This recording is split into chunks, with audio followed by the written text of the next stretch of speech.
Morning. Yesterday we heard a lot about how carp removal is a major component of our management plan towards improving Utah Lake. What we have been working on in our lab, one of the projects we work on is monitoring the ecosystem response to carp reduction. And I'd like to acknowledge my co-authors, Austin Garner, who's a graduate student in our lab, who was nice enough to ride all the way down here with us this morning, and Tim Walsworth, who's a professor at USU, and I am a fish biologist on staff at USU. Now, as a large freshwater lake in a desert ecosystem, Utah Lake has been a focal point for early human settlement because it had the essentials. It had clean fresh water and food. And when the pioneers arrived at Utah Lake, they knew they were at a good place. They found an extremely abundant population of fish in the form of trout and suckers. And the famous ecologist, David Starr Jordan, I don't know if Russ is here, but he'd be happy that I also know who David Starr Jordan is. He wrote in the late 1800s that no better trout for the table exist than those of the Utah Lake variety, because they were very large, 3 to 10 pounds, and apparently delicious. And when he wrote about the suckers, he said the numbers are simply enormous. And he also wrote about one of the first commercial fishermen on Utah Lake, Peter Madsen, who was quoted as saying that this Utah Lake was the greatest sucker pond in the universe. But as the human population expanded, the habitat we began to degrade the habitat. The native fish populations were over-harvested. Non-native species were introduced to replace these native over-harvested fish. And one of those was common carp, which flourished. They quickly became the dominant fish species in the lake. And by the 1920s, we had gone from the greatest sucker pond in the universe to what the Salt Lake Tribune wrote as America's greatest carp habitation. And carp are very detrimental to the ecosystem and native fish, as they have this destructive benthic feeding behavior, which stirs up sediments and uproots vegetation. So Utah Lake had been transformed from this vegetation-dominated state with clear water to a phytoplankton-dominated state with turbid water and a dominance of carp. And this is an issue for recovery of our native June sucker. The June sucker has been a success story in terms of the adults. We've gone from a few hundred in the late 1900s or 1990s to tens of thousands today. But the young are still very rare, and it's believed one of the reasons why they're so rare is because we have very poor water quality and low densities of submerged aquatic vegetation, which the young need to hide in from predators. So in 2009, the recovery program initiated a carp removal effort to improve ecosystem conditions, not restore. The only way we could bring Utah Lake back to its original state would be an extreme amount of work by the entire watershed and all the internet-connected communities, and that was my attempt to throw the theme in there. I don't know if that worked. But it's long been recognized that there are some very real impediments to this effort, such as extensive nutrient inputs, associated harmful algal blooms, which we just heard about, and lake level fluctuations, which can make it very difficult to reestablish aquatic vegetation. Now, where we fall into this is we work with the June Sucker Recovery Program, the Division of Water Quality, and the Division of Wildlife to monitor this ecosystem response to carp removal. We collect a suite of environmental variables throughout the year, and these are all of our standardized sites on the map. We've been doing this for many years. I've been involved with this project for almost 15 years.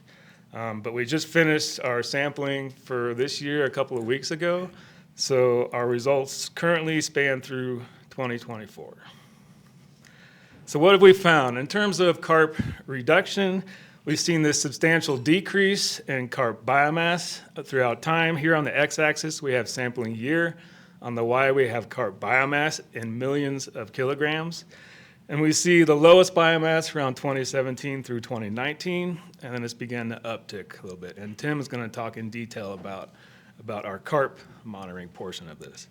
But what we are doing is using this trend as a predictor to determine how the ecosystem is responding to this effort. And we've seen a number of positive ecosystem responses, one being an increase in the number of species of aquatic vegetation we find along our shoreline sampling. Here on the X, we have sampling year. On the Y, we have the proportion of our vegetation sampling sites. And I don't want to read through all of this, only point out all the different new species that start to show up when we have that low carp biomass period around 2017 through 2019. We've also seen a positive response in the food web.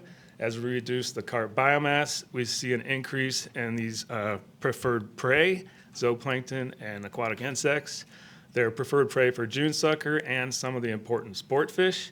And we've seen an increase in the body condition of June sucker and these sport fish, meaning they get fatter, which is what we want to see in fish.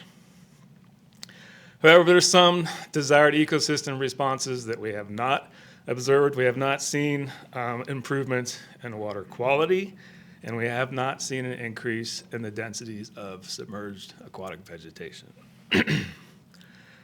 And so I'm going to talk a little bit about some of these potential impediments, one being nutrient pollution.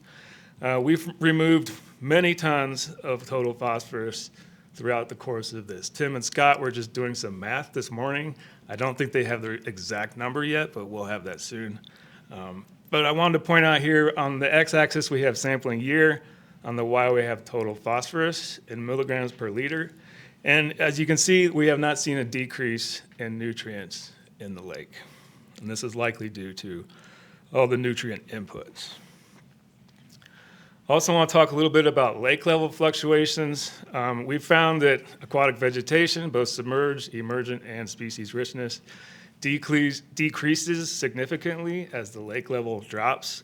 This is the result of a presence-absence regression, where on the bottom of the Y we have 0, meaning there are no submerged vegetation. On the top we have 1, which means we do find submerged vegetation. And we see this significant decreasing trend of the probability of finding submerged vegetation at our sampling sites as lake level decreases. However, this does not tell the whole story. There are a lot of other relationships that we know we need to investigate. The first being these fluctuations in lake level. We think that one of our hypotheses is that it's this change in lake level, rather than where the lake level was specifically when we collected our data, that may be more important. It may be where the lake level was a month ago, 2 months ago, or a year ago, that may be more important. For example, the last few years, the lake level has been relatively stable, as shown by that circle. And this year, we found lots of submerged aquatic vegetation. At this point, this is anecdotal, but this is a hypothesis. And we have a student, Matt Cutler, who I think is here somewhere. No, not here yet. Who's going to dig into some of this data as part of her undergrad thesis to see if we can better understand this and help managers better understand some of the factors other than carp that are affecting submerged vegetation. So we have found a number of beneficial ecosystem responses to carp removal to date. However, we haven't seen improvements in water quality or submerged vegetation. I just want to walk through 3 what we see as major challenges for an ecosystem improvement due to carp removal. The first is that we need to suppress the carp population further and maintain this level of suppressed population. So now I have this horizontal dashed line across the plot, which was the initial goal of removal. It's based off of recommendations from the literature. And you can see that we came very close, but didn't quite reach that. So we would really like to reach that, or even lower than that, and maintain that level of suppression. And you probably heard yesterday from Russ and others, and you'll hear more from Raquel, that the recovery program is working to develop new strategies to meet this goal. And so we are optimistic about the future of this. The second being we need to reduce nutrient inputs. As I showed, we've removed many tons of carp from the lake, but we haven't seen any reduction in the concentrations in the lake of nutrients. But there have been significant improvements in the wastewater treatment facility effluent, as we heard a little bit yesterday. This is not the only source of nutrient inputs to the lake, but it is a major source. And so this could lead to substantial improvements in a reduction in nutrient inputs. And the third being we need to reduce the lake level fluctuations. And this is very difficult to address. Utah Lake was impounded, I think, in the 1850s. It's a very important water storage. People rely on this water. People pay for the water. We can't just turn a knob and put Utah Lake where I want it to be. There are climate impacts. There are people having real discussions about possibly having some sort of lake level management plan. But currently, we have to admit that this may not be feasible to address. So to wrap this up, the results I shared reflect Utah Lake 2009 through 2024 throughout the carp removal effort. But if I learn anything from this symposium every year, that the efforts for improving Utah Lake are constantly evolving and improving. And I think the future looks bright, especially if we can combine carp removal with active reduction in nutrient inputs. We could see a significant improvement in water quality and aquatic vegetation. However, as long as we have these extreme lake level fluctuations, we kind of have to change our mindset as to what improved aquatic vegetation really means. It could be a little more temporary than we had initially thought. As we could see, this is Provo Bay, could have vegetation start to develop, but then it goes dry. But then the lake level can increase again and start to reestablish, but there's a constant moving target for this vegetation. So that's all I have. I'd like to acknowledge the June Sucker Recovery Program for supporting this project.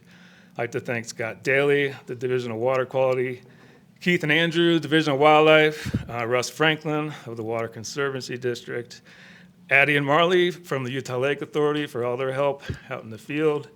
And we could never do a project like this without a small army of students to help us. They all have their obligatory fish pictures here. And that's all I have. Thanks.